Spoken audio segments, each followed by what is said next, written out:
This is exactly what I knew was going to happen. Nicole is so insecure that no matter what Kieran does at this point, she's going to give him a hard time. I could not be fucked with that. It's the casa aftermath, and just as the boys think it's going to be plain sailing from here on out, Uma and Matilda receive a text saying that they've to go and meet Lucy and Diamante to find out what's been going on in casa behind their back that they don't know about, which it turns out is quite a lot.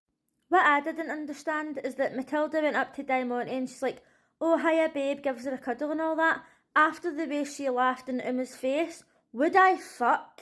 I'd have been rude to her from the second I sat down. I would not have been giving her a cuddle. She wouldn't have been getting called babe. She's an absolute fucking bitch. Maybe Matilda decided to play nice because she wanted to know what Sean was up to.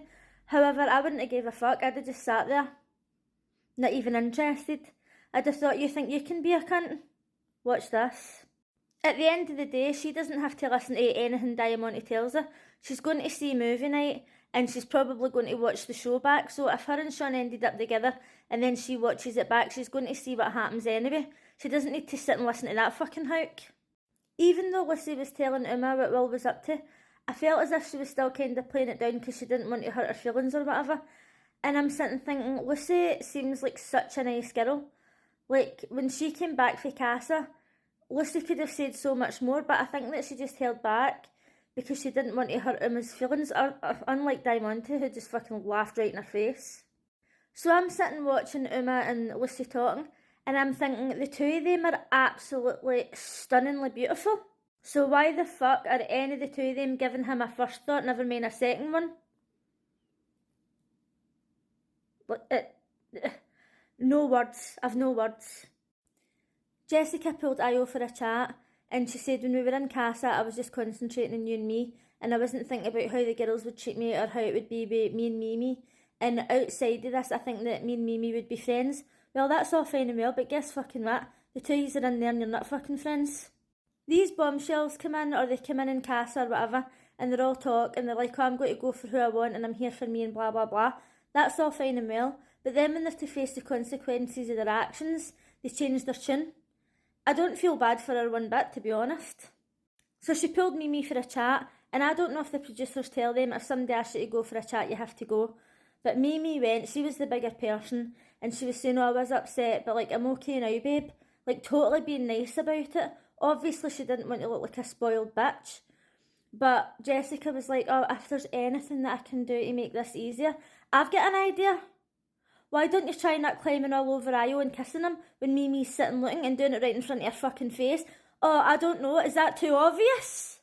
Ellie pulled Nicole for a chat and decided to tell her that her and Kieran had been messaging for months, but I felt like she was making this a bigger deal than what it actually was, because even when she came into the house, Kieran was like, oh, I know her, and when she says, oh, we've met in a club, and he was like, oh, so we have. But I feel like she's making it out to be a big deal, meanwhile, he can't remember, because it's so insignificant. Like, does she think that she was the only girl that he was messaging? He's probably got a whole fucking phone book of names that he just messages, come to mine, come to mine, come to mine. He's 21 years old and he's slept with 120 women. Well, I'm presuming it's women, it might not be. But I doubt that she's the only person that he's been messaging at that point. He's probably going through the fucking alphabet. And okay, she knows a lot of girls that he knows and he's probably went with a lot of them. But he's been honest about his past with Nicole. And I feel like no matter what he says or does now, she's going to constantly be on his back. Like, if you're not going to trust him, just don't fucking be with him. People can change. But if she doesn't think that he can change, then what the fuck's the point? And also, I was thinking ages ago that if Ellie got picked, that she was going to start this about Kieran, because I actually think that she likes him. When Diamante was telling Matilda about Sean's actions in casa, he sounded like an actual sleazebag, and I felt like he really was acting like that in casa as well. But when the girls said that him and Will both said, oh, it was like a boys' holiday, I thought to myself, what an actual cheek. The whole fucking thing is a holiday. You're going in there supposedly to find true love, and then because you've got a couple of days away for the person you're paired up with, it's a boys' holiday. What the fuck does that tell you? It tells you that if you paired up with this person in real life, or if you ended up going out with them, and they went on a boys' night out or a boys' holiday, you can't fucking trust them. They will literally stick it in anything. Tonight we seen Mimi crying over Ayo, even though she can actually do better. And I felt bad for her because I made a video about it this morning and people were saying, oh, her eyes look dead. And I'm like, aye, her eyes look dead because she's put up with an amount of shit and now she's just like, I can't be fucked. And she's just giving him the dead stare. Like, she's thinking to herself, why are we talking? What do we have to chat about? The damage is done. But he had the cheek to sit and try and be jokey with her and try and have a laugh. And she was just taking it so well. She's just like, oh, I can't stand you, like in a jokey way. Whereas I'd be like, fuck off.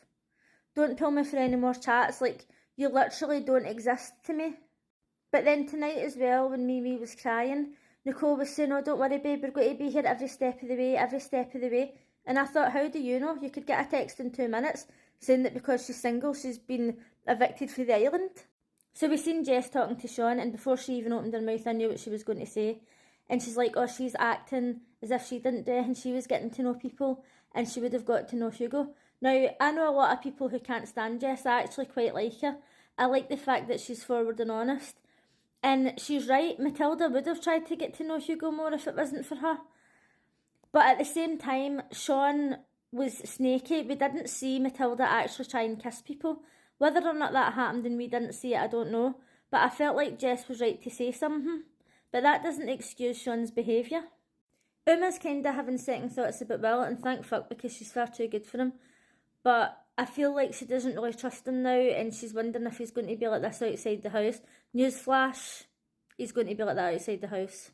At the end of tonight's show, they asked you to vote for the most compatible couple, and I was looking at them all and I thought, do you know what, I don't think any of them are compatible, apart from Nicole and Kieran. But her insecurities are going to get the best there, and it's going to end up totally destroying the relationship. There's only so much that you can put up with somebody constantly being on your back, constantly questioning you. And I know she doesn't know him outside the house yet, and it could be totally different.